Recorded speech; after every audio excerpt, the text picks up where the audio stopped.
Dewan Masjid Indonesia ini merupakan organisasi yang sangat strategis dalam konteks kemasjidan gitu ya. Kita jadikan DMI itu sebagai lahan untuk beramal soleh gitu ya. Ladang untuk beramal, ladang untuk berfastabiqul khairat. Sehingga insya Allah kita akan enak gitu untuk berkontribusi dengan baik. Kemudian DMI menjadi salah satu organisasi yang cukup diperhitungkan ya dengan keberadaan beliau itu ya.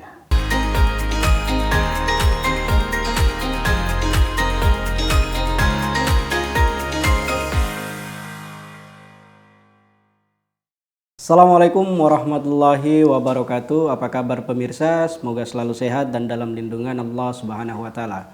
Kembali lagi bersama saya Faisal Salatalohi dalam program Ngobrol Bareng. Pada episode kali ini pembicaraan kita masih tentang seputar pelaksanaan Muktamar ke-8 Dewan Masjid Indonesia yang direncanakan akan dilaksanakan atau dihelat pada tanggal 1 sampai dengan 3 Maret 2024 ini di Hotel Sultan Jakarta Pusat. Jadi di sini sudah hadir bersama saya di studio Pak Dr. Kiai Haji Rahmat Hidayat. Assalamualaikum warahmatullahi wabarakatuh. Waalaikumsalam warahmatullahi wabarakatuh. Bagaimana kabarnya Pak Kiai? Alhamdulillah sehat Mas Faisal. Mas Faisal? Alhamdulillah Pak Kiai. Seperti yang terlihat sehat. Alhamdulillah. Jadi Pak Dr. Kiai Rahmat Hidayat ini dalam konteks pelaksanaan Muktamar ke-8 Dewan Masjid Indonesia nanti itu bertindak selaku sekretaris dari steering committee Pak Kiai. Betul. Namun sebelum kita masuk lebih jauh berbincang terkait dengan kesiapan sampai pada posisi pelaksanaan Muktamar nanti. Nah ini pemirsa banyak yang mungkin pengen tahu tentang latar belakang Pak Kiai. Karena Pak Kiai juga kalau dilihat nggak asing sosoknya karena sering tampil di berbagai macam tempat dan berbagai macam momen. Misalnya di PBNU, di Majelis Ulama Indonesia juga. Jadi bisa diceritakan Pak Kiai sedikit tentang latar belakang Pak Kiai. Silakan Pak Kiai. Ya, terima kasih Mas Faisal. Saya aktif di Dewan Masjid itu sejak 2020 ya. Jadi tidak lama tapi juga tidak baru ya. Dan kemudian menjabat sebagai wakil sekretaris jenderal. Selain di DMI saya juga aktif di Majelis Ulama Indonesia yaitu sebagai bendahara dan di Awan PBNU ya.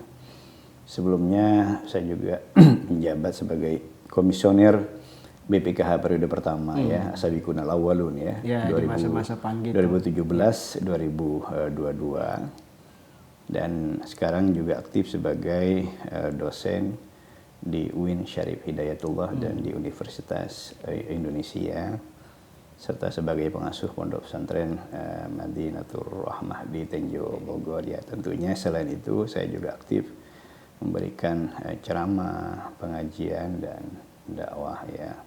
Kalau dulu saya banyak aktif juga di media elektronik ya, di TV ya, di awal-awal ya 2000-an lah ya, di TPI, Indosiar dan lain-lainnya cukup sering. Sekarang gantian lah masanya ya. Makanya tadi saya sebut kalau ngelihat Pak Kiai berasa familiar nggak asing. Ya. Makanya ternyata Pak Kiai juga selama ini memang getol tampil. Tadi kalau dilihat latar belakangnya boleh disebut aktivis juga, akademisi juga, teknokrat juga boleh. Tapi dengan berbagai macam variasi latar belakang itu pada akhirnya Pak Kiai sekarang memutuskan untuk kemudian mengabdi di Dewan Masjid Indonesia. Latar belakang dan alasannya apa kira-kira? Jadi begini ya.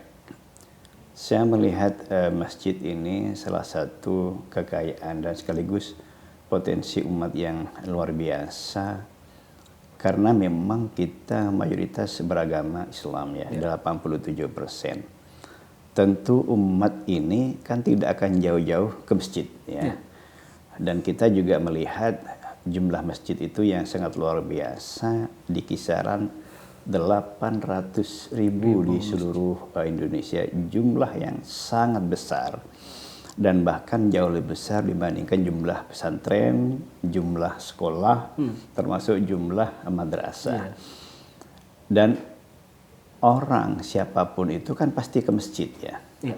Mulai dari umur anak-anak sampai ke orang dewasa, orang tua juga ke masjid. Oleh karena itu, bagaimana kita ya mengelola masjid ini dengan baik, mengembangkannya ya, dan potensi-potensi masjid ini inline dengan potensi keumatan, sehingga betul-betul masjid ini punya dampak positif bagi masyarakat.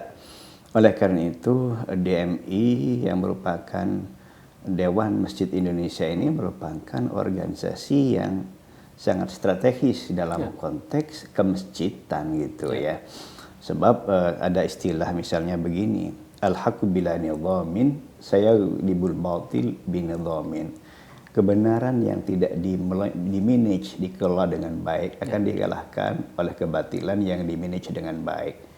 Kalau kita anggap misalnya masjid ini sebuah hak kebenaran ya, oleh karena itu kehadiran DMI diharapkan mampu mengelola potensi keumatan ini dengan baik, sehingga punya dampak positif, memberikan kemaslahatan kepada masyarakat, kepada umat ya, baik dalam konteks peningkatan kualitas ibadah umat, pendidikan maupun dari aspek ekonomi. Oleh karena itu tema sentral misalnya DMI bagaimana memberdayakan masjid dan diberdayakan oleh masjid itu. Oke, bisa sebutkan salah satu contoh dari yang merupakan implikasi dari peranan Dewan Masjid Indonesia selama ini, Pak Kiai, dalam konteks untuk kemudian mengelola potensi sumber daya manusia Islam yang begitu banyak, entah itu dalam konteks ekonomi, dalam konteks kebudayaan maupun pendidikan, Pak Kiai.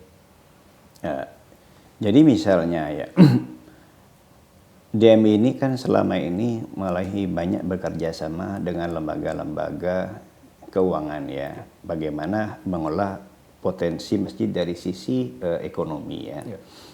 Ya, ini diharapkan ke depan semakin meningkat ya, semakin meningkat.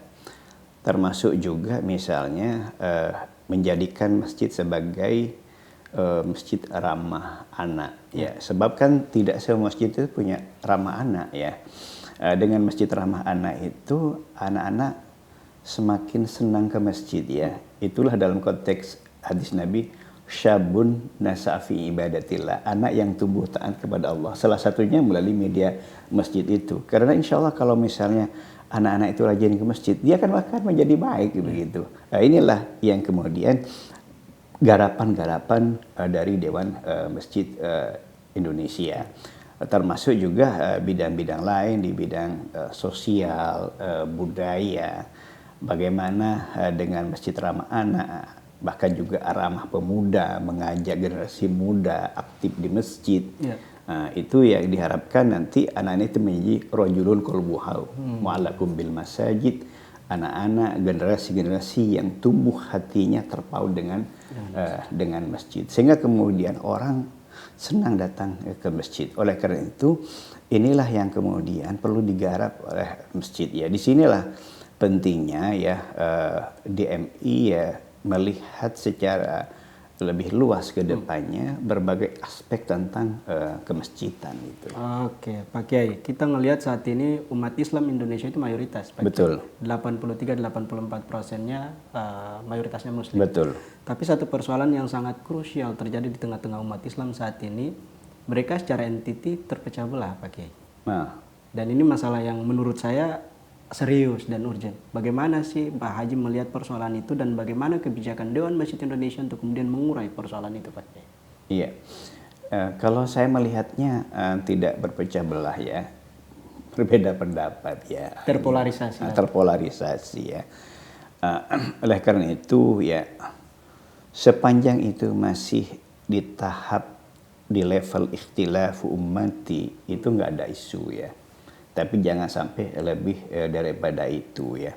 Karena kalau sepanjang ikhtilafu ummati bagian itu dari dinamika kehidupan.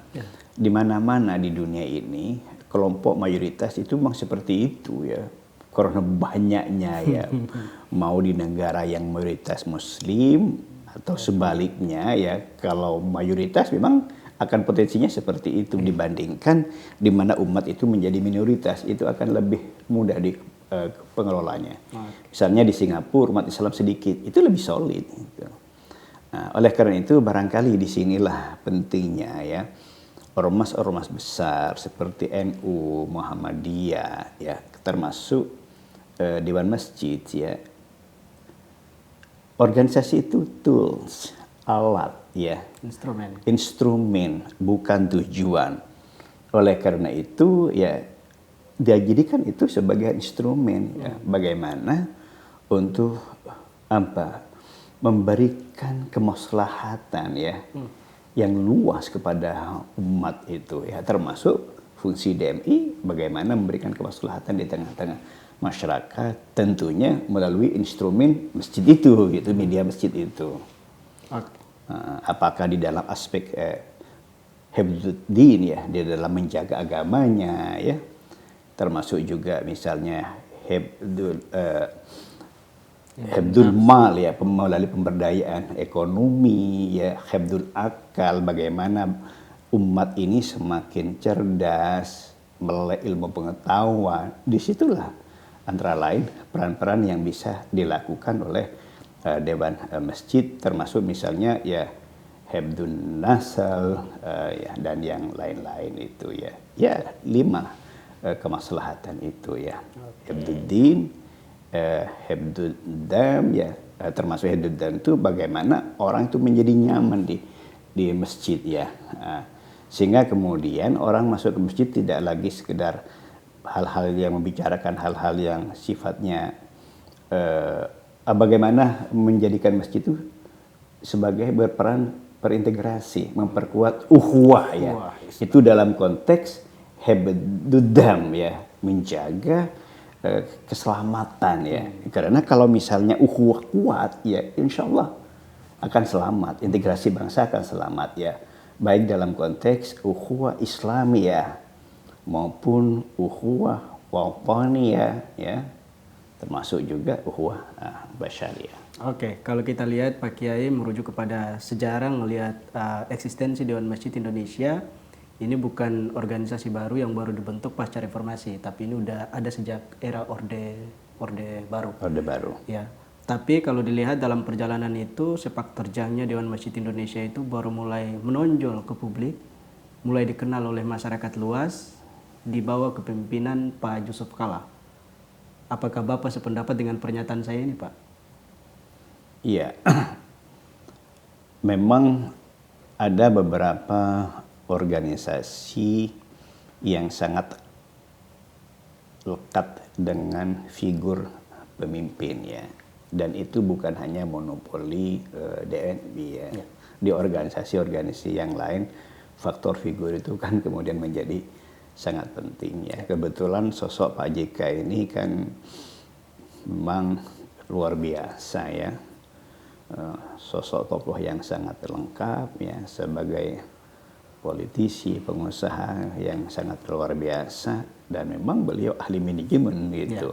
Sehingga kompetensi beliau yang amat luar biasa ketika beliau memimpin Dewan Masjid tentu, ya, berdampak secara positif, ya, terhadap DMI itu, sehingga kemudian MI menjadi sedemikian besar, ya, sampai bisa memiliki gedung sendiri, itu kan luar biasa, capaian yang luar biasa. Oke, selain posisi manajemen dan gedung, kira-kira peranan Pak JK selama ini yang memang kontribusinya berefek luas menurut Bapak?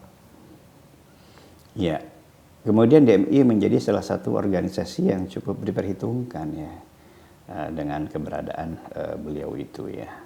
Jadi itu lagi-lagi, ya, variabel itu. Cuman kan ke depan bagaimana keberadaan DMI itu semakin maju melalui sistem yang semakin baik, ya. Karena bagaimanapun juga kan tentu kan siapapun figurnya itu kan ada masanya, ya. Karena itu bagian dari sunnatullah, ya. Sehingga kemudian dengan sistem yang baik, ya, ini DMI bisa semakin running ke depannya. Oleh karena itu bagaimana beliau itu meletakkan dasar-dasar yang kuat bagi DMI untuk semakin berkembang ke depan, ya. Oke, baik. Ini kita ngomong soal perencanaan pelaksanaan muktamar. Mulai dari isu sentral apa yang menjadi fokus dari pelaksanaan muktamar kali ini? Iya. Tentu muktamar itu dimanapun juga agenda yang paling dinanti itu kan pemilihan pucuk pimpinan ya dan kepengurusan. Tentu di luar itu misalnya bagaimana menghasilkan program-program yang kompatibel dengan situasi. Karena situasi itu kan dinamis ya, berubah, dan apapun organisasi itu akan eksis kalau bisa menyesuaikan dengan perubahan-perubahan ya. Organisasi-organisasi besar ya, termasuk lembaga-lembaga bisnis yang besar, tidak dijamin eksis kalau tidak bisa mengantisipasi perubahan. Dan itu terbukti. Berapa banyak ya organisasi bisnis yang besar kemudian hilang karena tidak bisa mengantisipasi perubahan. Malah banyak organisasi lembaga bisnis yang kecil dia eksis semakin maju justru karena inline dengan perubahan. Disinilah pentingnya Dewan Masjid melalui Muktamar ke-8 itu mampu merumuskan berbagai program ya yang bisa menangkap perubahan zaman, sehingga keberadaan DMI itu bisa eksis bahkan semakin survive dan maju ya, sehingga bisa menjawab tantangan keumatan, terutama bagaimana DMI ia mampu meningkatkan peran masjid, dan masjid itu semakin berdaya, semakin memberikan manfaat kepada umat, kepada masyarakat. Oke, untuk mencapai cita-cita dan tujuan jangka panjang itu Pak, penyesuaian dengan dinamika perubahan konteks zaman yang memang menjadi dasar kebutuhan masyarakat di era konteks modern seperti sekarang ini, kriteria pemimpin yang menurut Bapak itu yang layak itu seperti apa? Iya. Ya tentu pemimpin yang layak itu adalah punya kapasitas ya, kapasitas keilmuan, kapasitas leadership ya, kemampuan dan kemauan untuk berkorban itu ya, karena ini kan organisasi nirlaba. Kemampuan dan kemauan ini menjadi dua hal yang penting. Ada yang mau tapi nggak punya kemampuan kan susah. Ya. Ada yang punya kemampuan tapi tidak punya kemauan, nggak jalan juga ini. Nah, karena ini kan lembaga sosial ya, nggak bisa cari untung ya kan. Ya, jadi di samping punya kapasitas tadi ya, punya kemampuan dan kemauan untuk berkorban, dan lebih dari itu layak menjadi teladan ya, panutan di tengah-tengah masyarakat. Insyaallah akan running itu. Baik Pak, ini mungkin the last question, pertanyaan terakhir menutup perjumpaan kita pada momen kali ini, diskusi kali ini. Harapan Bapak kepada eksistensi dan peranan Dewan Masjid Indonesia ke depan supaya bisa terus ekspansi dalam konteks berperan untuk masyarakat dan negara Pak. Silakan. Iya. Harapan kita ya ke depan ya bahwa muktamar itu sukses ya. Dan kemudian kita yang terlibat di DMI, mari kita jadikan DMI itu sebagai lahan untuk beramal soleh gitu ya. Ladang untuk beramal, ladang untuk berfastabiqul khairat. Sehingga insya Allah kita akan enak gitu untuk berkontribusi dengan baik. Karena kan Al-Quran menyampaikan in ahsantum ahsantum li anfusikum ya. Manakala kita berbuat baik, maka kebaikan itu bukan untuk siapa-siapa, tapi kembali kepada kita. Inilah kesempatan kita berkhidmat kepada Allah, beribadah kepada Allah, dan sekaligus berkhidmat kepada umat. Dan insya Allah ini akan menjadi lahan amal soleh untuk kita semua. Oke. Baik pemirsa, demikian tadi obrolan panjang lebar kita dengan Pak Dr. Kiai Haji Rahmat Hidayat terkait dengan membahas berbagai macam hal, dan semua itu terfokus kepada kesiapan, pelaksanaan, bahkan harapan-harapan yang beliau utarakan untuk ekses dari pelaksanaan Muktamar ke-8 Dewan Masjid Indonesia yang akan dilaksanakan pada tanggal 1 sampai dengan 3 Maret 2024 ini di Hotel Sultan Jakarta Pusat. Dan semoga pelaksanaan Muktamar Dewan Masjid Indonesia kali ini mampu terus mendorong Dewan Masjid Indonesia untuk kemudian berkhidmat kepada masyarakat dan negara di Indonesia. Terima kasih Pak Kiai sudah hadir di sini, sudah menemani kita dalam obrolan kita di sini. Dan baik pemirsa, kita akan kembali bertemu dalam episode-episode berikutnya. Assalamualaikum warahmatullahi wabarakatuh. Waalaikumsalam warahmatullahi wabarakatuh.